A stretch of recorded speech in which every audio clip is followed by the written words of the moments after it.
राज्य निवडणूक आयोगाचा नियम आहे, BLA 2 आणि BLO यांच्या दोघांच्या सह्या स्थलांतर होतं आणि कोणाचं केलं असेल हा नियम आहे राज्य शासनाचा।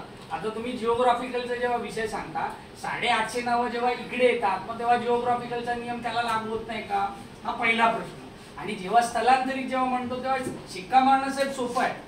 कुठचाही लोकप्रतिनिधी येऊन जर त्याच्या डेटा एंट्रीवर तुमच्या ऑफिसरला बसत असेल तर आमची लोकप्रतिनिधी म्हणून तुम्हाला पहिली मागणी की ते आधी पहिली CCTV रेकॉर्ड आम्हाला उपलब्ध करून द्या एक। आणि ही पूर्ण जोपर्यंत निवडणूक प्रक्रिया पारदर्शकपणे होत नाही तोपर्यंत सगळ्याच याद्या होल्ड करा, कुठचीच यादी अपलोड करू नका। आज तुम्ही आम्हाला फक्त स्थलांतरीची यादी द्याल, आम्ही ते दिल्यानंतर आम्ही प्रत्येक मतदारांना संपर्क करणं आमचा आम्हाला पार्टी म्हणून केलंच पाहिजे।